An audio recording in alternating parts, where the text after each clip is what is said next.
Outsiders never hear much about me, and I am regarded as being nothing more than a figurehead. I know this is so.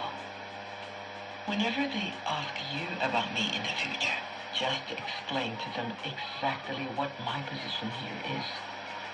I have plenty of ideas regarding the development of this country, but I'm not able to carry them out as I am not my own master.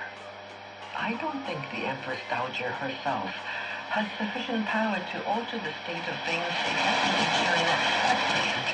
And even if she has, she's not willing to.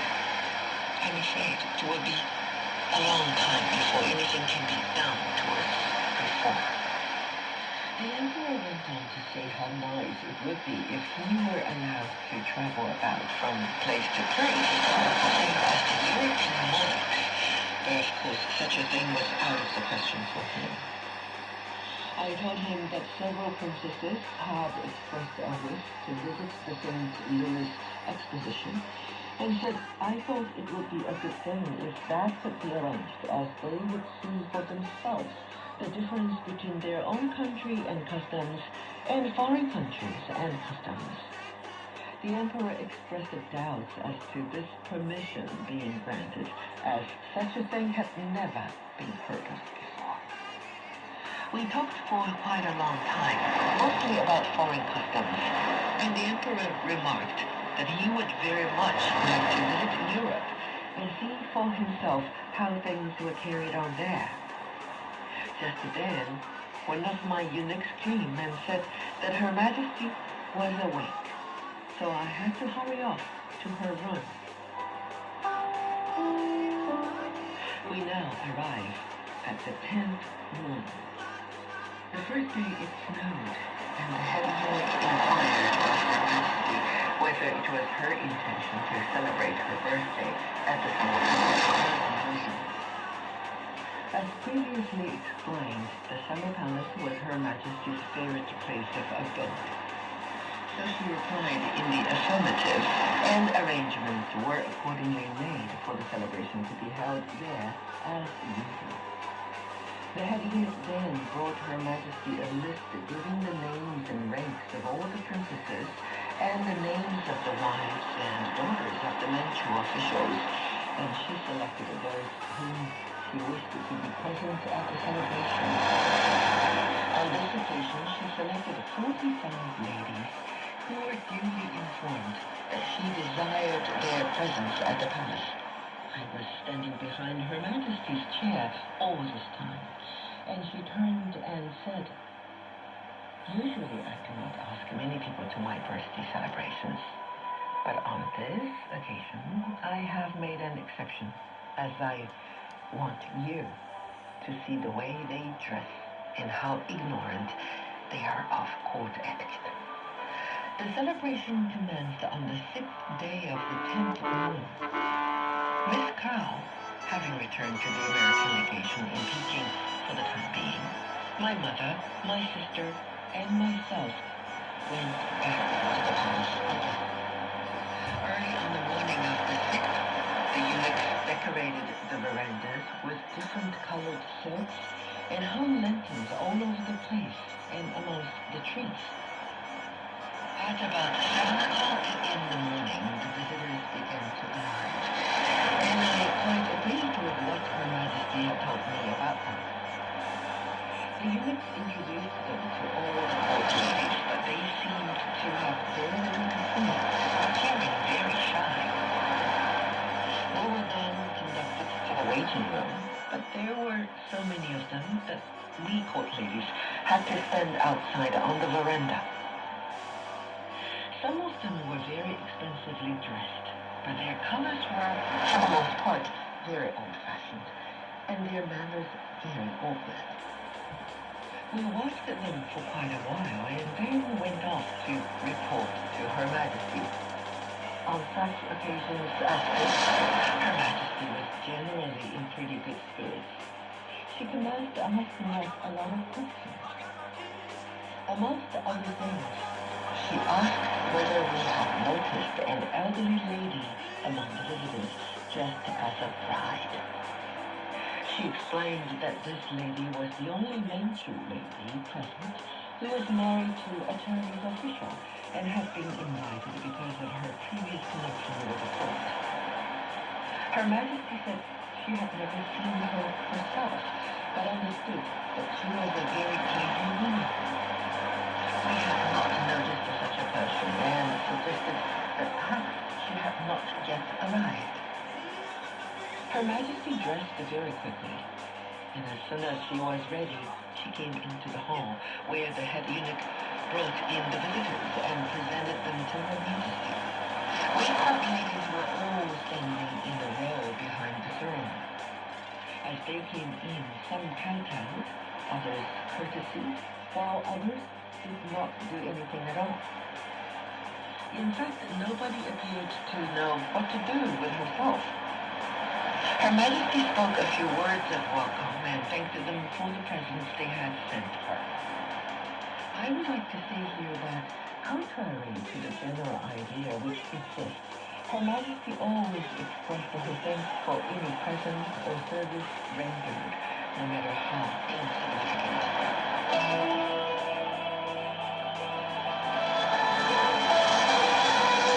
What you just heard was part 1 of chapter 16 of the book, 2 Years in the Forbidden City, written by Princess Darling and narrated by Marie. Join us next time on A Libre-Tad Literature for the second part of the chapter. I'm Marie. See you next time.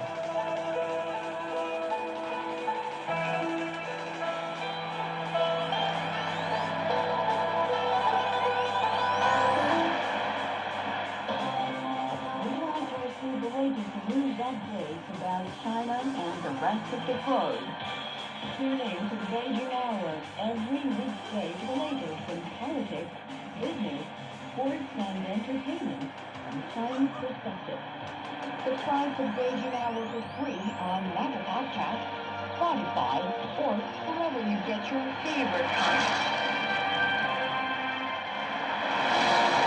We all enter the clouds with universal greeting. We then learn to speak. Though our languages, cultures, and traditions may differ, we still share one thing in common. We have hope for humanity and the world. German Railway Company Deutschland, the 26th United Nations Fund, hear the difference of CGTN radio. Join our global network to connect with the world. CGTN radio. Hear the difference. Some say Chinese is one of the most difficult languages in the world. So learning Chinese, the most difficult thing.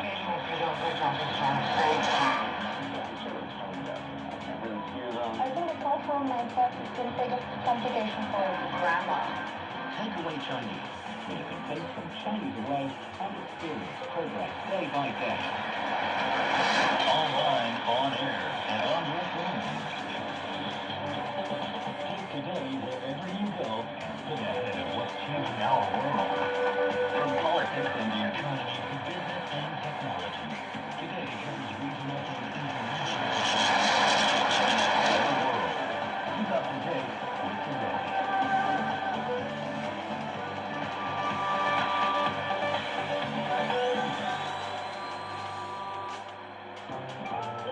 Some say Chinese is one of the most difficult languages in the world, and learning is almost impossible.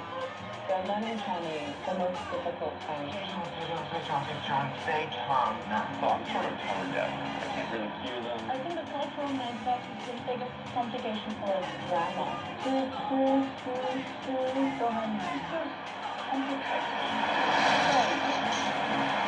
Only the country not learning Chinese. Why not try Take Away Chinese, where you can take some Chinese away and experience progress day by day. Take Away Chinese. We will promise you a difference.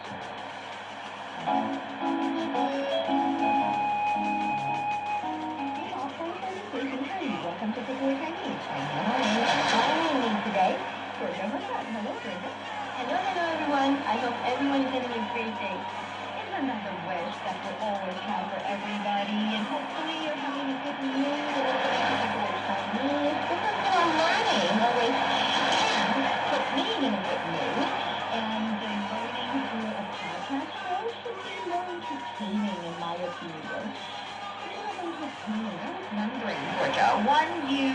read novels, watch movies, or watch TV series? Do you have specific genres that particularly interest you? Well, it's actually, I want to say I'm a little bit into everything, but it's not true because I tend to avoid everything that's horror related or too, it's too much black. Usually would do historical novels, but I'm a very big fan of Star Wars and everything. Actually, really understand. I like sci-fi. I like hard science fiction and stuff like that. Concentrate a little bit more on the more human side and like how it's more looking for how it stores its things and there's any related problems, how you handle it in the current human society. All that interests me quite so much as well. In Chinese we say 科幻. Yes, 科 stands for 科学, that's science, and 幻 stands for 幻想. 幻想 is fantasy or fiction. So 科幻, 科学幻想, that's the sci-fi genre. I think it's a very fascinating area that interested quite a lot. Actually, even in books and everything is really interesting to see how galaxies, everything that is very far away from us, but at the same time, the protagonists are humans, so we can relate to them in some ways. So that's the way of transportation. So we have a lot of technology in there. Oh, definitely.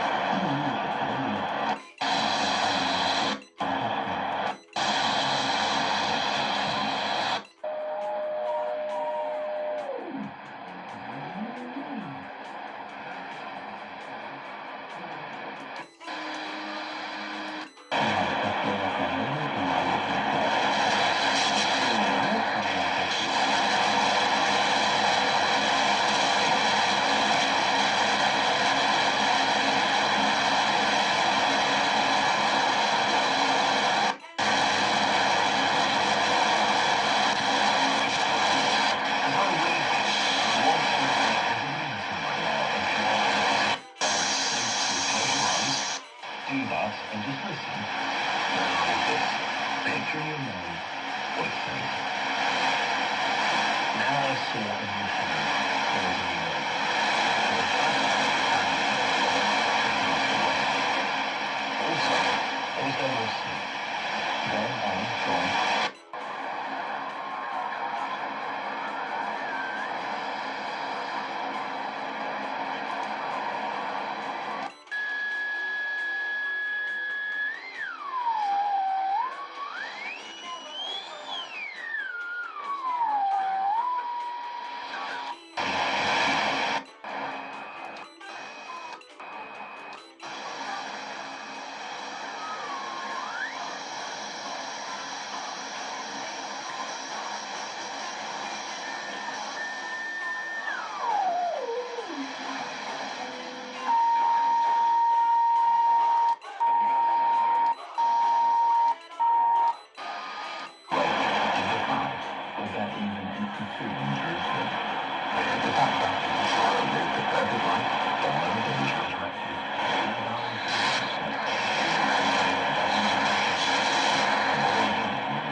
Children who die before the age of accountability will be very surprised.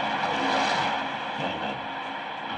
I really do enjoy your life. Is he Khalid from Cairo in Egypt? He's asking, are Roman Catholics and are they Christian? Well, let's answer the second question. So are Catholics Christians? It would really depend who you ask, Khalid. I have a long yes, they are Christians. They worship Mecca, so yeah, I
other, and say, oh, it sounds really interesting.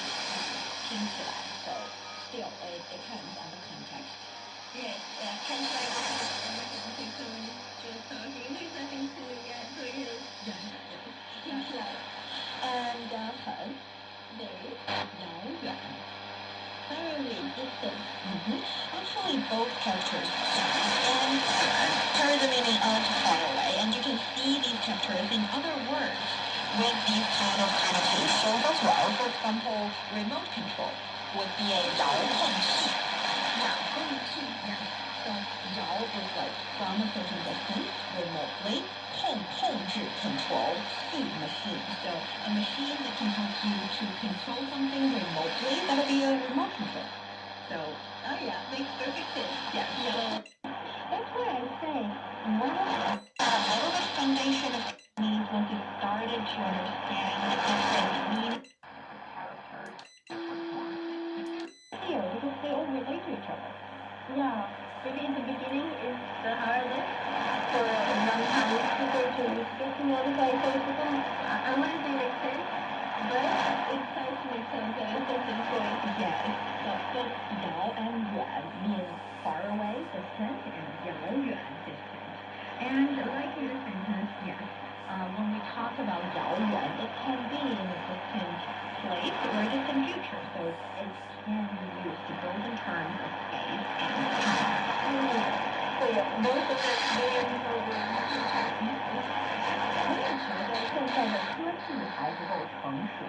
I don't think that our development as a China either. Also, So I think I feel, yes. 现在的 today at this moment, yes, perfect.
where tourists can visit the traditional technique installations that are also built of wood. These installations are powered by the water of the Koso River and still serve the needs of the village today. We find there the whirlpool in which heavy woolen fabrics are washed, the mill with a horizontal wheel for grinding cereals, the pounding crucible used for hardening wood fabrics, and the installation that produces the drink so famous in Maramuresh, the horinka. Without these folk installations, the traditional winter costume of Maramuresh practically could not continue. In the villages, when tourists arrive in Maramuresh, they will see many people dressed in their traditional winter costume woven from wool. The Maramuresh village of Breb, also included in our route, was selected in November in the upgrade program of the Best Tourism Villages 2024 competition. The program, run by the World Tourism Organization, represents a global effort to highlight the villages of the world where tourism is a tool for preserving cultural heritage, celebrating diversity, and protecting biodiversity. The village of Beb is famous for its traditional wooden houses, some of them hundreds of years old. Here you can see hand-carved Maramuresh gates, wicker fences, pointed shingle roofs, and a remarkable attention to detail, all in the traditional Maramuresh style. Our journey continues together with Edith Pope, the manager of the Eco Maramuresh ecotourism destination.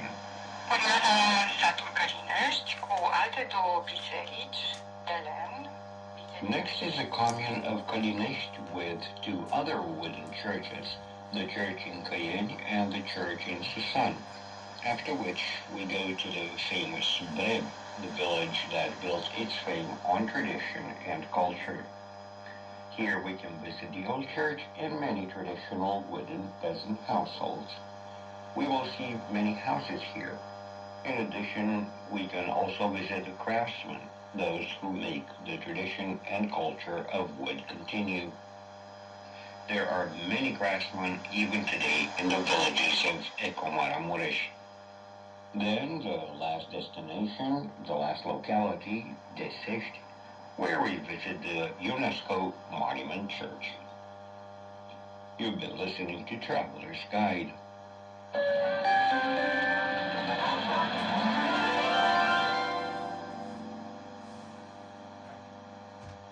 You are tuned to Radio Romania International, broadcasting from Bucharest. Report of the day. Welcome to a special report here on Radio Romania International. I'm Ana Maria Popescu. The autumn 2024 edition of the Romanian Travel Fair took place in Bucharest between November the 21st and 24th. Organized by Expo and the Romanian Chamber of Commerce and Industry. Radio Romania International's Stefan Baciu took the opportunity to talk to Her Excellency Manica Jain, the ambassador of India to Romania and Moldova, who explained why India should be promoted on the Romanian market. India is a huge country and it has all the splendors. You make all kind of topography, all kind of geographies, excellent cuisine, beautiful culture and tradition, heritage buildings, sports, you name it and have it. So India is a destination for all kind of travelers and explorers. Whatever you like, you'll find it in India. And also it is a cost-effective destination, so I'm sure it should be promoted here. I find there are Romanians who are going to India, but many of them don't know about India. They also have certain myths and certain misconceptions about India. It's very safe to travel over there. It's of course, food is at times a little hot, but as they say, sometimes people get deli belly. But you get all sorts of cuisines, very with mild spices too. So there is no reason why a Romanian should not travel to India. The Indian ambassador to Romania also listed a number of must-see sites in her country. Well, it depends what you are looking for. See, people who just want to do the must, so they go to Agra, they go to Jaipur, and they also go to, one of the heritage cities. If you are a bit more adventurous, then go to Badrinath. Otherwise, heritage city is also Prayagraj. There's also one more city at the banks of Ganges, Varanasi. So these are the places one must go to. Looking beyond tourism, however, the relations between Romania and India, which used to be quite strong in the past, can and should be improved. Her Excellency Manica Jain. Well, we have very cordial and warm relationship. What we can do more to have better cooperation or still more intense cooperation is having people-to-people contact, as they say. So I think there is no better way than to explore each other's countries, which is by tourism, travel, going for trade, investment. So that helps in learning each other customs and cuisines better. We used to have very intense cultural relationship long time back, and we are building up on that and exchanging cultural troops and other cultural fora, maybe participating in exhibitions and expositions and similar things can also have better interaction and coordination, cooperation. I would also say having direct flights. We used to have, I think, a direct flight from Bucharest to India a long time back. Having it again helps in better connectivity and better people-to-people contact. Back to the event where our colleague Stefan Batu talked to the Indian ambassador to Romania. Here is Her Excellency's opinion on the 2024 Romanian Travel Fair. Yeah, I visited this. It's a very impressive event. Especially, I would say, rest all international section and all looks like other fairs also. But when I went to your local section, which has displayed the culture and cuisine of your various states, provinces and regional areas, I was really impressed by that. That was Her Excellency Manika Jain, the Indian ambassador to Romania and Moldova, wrapping up the day's special report.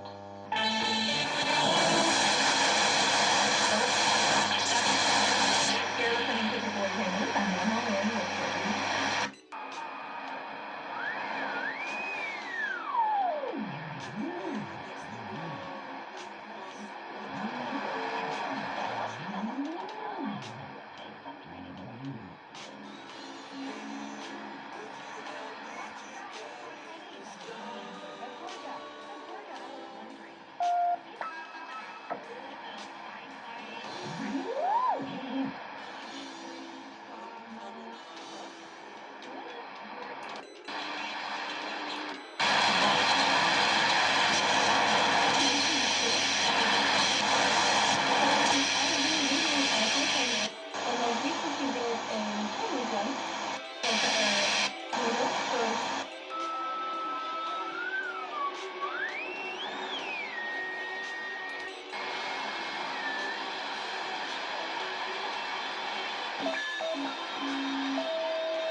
this background story on Apple Podcasts.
在今天的节目时间里，先为您报道新闻时事、圣座活动和普世教文，然后播送日常生活中的神操。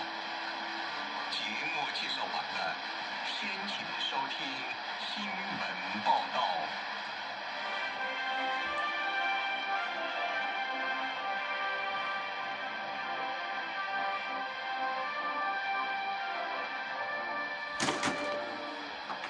圣座宗教教堂部部长阿尤索书记的殡葬弥撒在梵蒂冈举行，一位真正属于教会的人。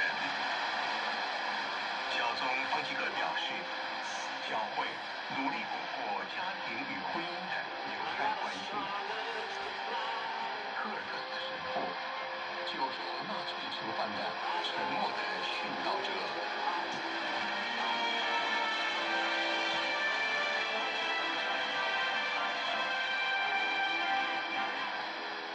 现在请听新闻的详细内容。圣座宗座教堂部部长阿尤索宣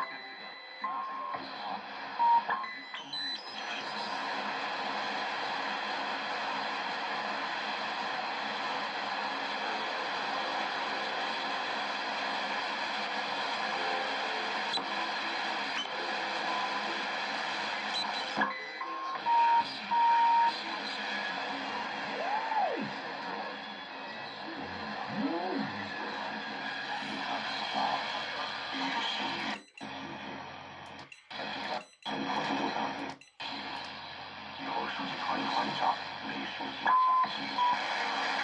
讲起。